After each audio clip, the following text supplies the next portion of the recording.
তো হ্যালো বন্ধুরা, বিহারের ভোট গণনা চলছে। এখনও পর্যন্ত যা রিপোর্ট তাতে বিজেপি এগিয়ে আছে 120টি আসনে এবং কংগ্রেস জোট এগিয়ে আছে 71টি আসনে।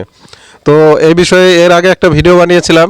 ইনি কংগ্রেস নেতা, ইনি বলেছিলেন যে ওখানে কংগ্রেসই সরকার করবে, আর আমি বলেছিলাম যা সমীক্ষা আছে তাতে বিজেপি সরকার করবে।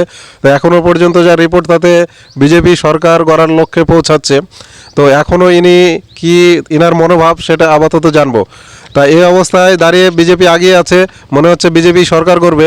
তা আপনার কি মনে হচ্ছে, কংগ্রেস কি বেরোতে পারবে এই রাস্তা থেকে? কংগ্রেস কংগ্রেস ওখানে বেরোবে, হাড্ডাহাড হবেই কংগ্রেসের সরকার। কংগ্রেস বেরোবে ওখানে, কংগ্রেস রাহুল গান্ধীর দল, এখানে আমার আশা। তা এই হচ্ছে রাহুল গান্ধী, তো কীরকম আপনারা জানেনই। তা তার হচ্ছে ইনি হচ্ছে পার্টনার। তা 120টি সিটে আগিয়ে আছে বিজেপি এই পর্যন্ত, আর কংগ্রেস হচ্ছে 71। এখনও বলছে যে কংগ্রেস ওখানে সরকার করবে। এদিকে বিজেপি ওখানে লাড্ডু ফাড্ডু তৈরি করতে লেগেছে সরকার করার জন্যে। কারণ আপনারা জানেন দিল্লিতে বিস্ফোরণ হয়েছে, এই জন্য উপর মহল থেকে নির্দেশ আছে যদি ওখানে সরকার করে বিজেপি তাহলে কোনো বাজি ঠাজি ফোটানো যাবে না। এই জন্য তারা লাড্ডু বিতরণ করবে, এই পরিকল্পনা নিয়েছেন। তো এখনও পর্যন্ত কংগ্রেস সরকারের এই যে নেতা, সে বলছে যে কংগ্রেস সরকার তৈরি করবে। তো যাই হোক, আবার শেষ পর্যন্ত বিকাল নাগাদ আমরা ফুল পারফরমেন্স পেয়ে যাব, তারপরে আবার ভিডিওতে আসবো। তা এখন এই অবস্থায় রেজাল্ট আছে, তারপরেও বলছে যে কংগ্রেস সরকার করবে। তো যাই হোক, আরও একটু কিছু জেনে নেবো এর কারণ কি।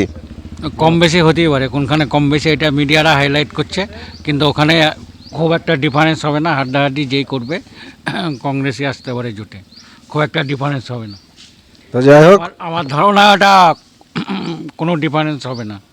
চলুক না, গণনা চলুক শেষ তো ওটা মিডিয়ারা হাইলাইট করছে বেশি। তো যাই হোক, এ বলছে যে এখনও অবধি রেজাল্টের কিছুই হয়নি, এখনও গণনা বাকি আছে। তো ইনি আশাবাদী যে কংগ্রেসই সরকার করবে। তো দেখা যাক কি হয়, শেষটা দেখলেই বোঝা যাবে। তো আমি তারপরে ওখানে একটা নতুন পার্টি খুলেছে জনস্বরাজ, যিনি হচ্ছে প্রশান্ত কিশোর। তিনি হচ্ছে বিভিন্ন পার্টির জন্যে ইলেকশন জেতার জন্য স্ট্যাটাস তৈরি করেন। তো ইনি আপাতত দেখলাম যে 3টে সিটে আগিয়ে আছে।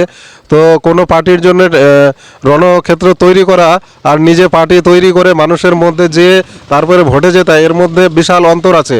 কারণ তিনি দাবি করেছিলেন তিনি প্রচুর সিট পাবেন, কিন্তু এখনও দেখা যাচ্ছে 3টে সিটে আগিয়ে আছে।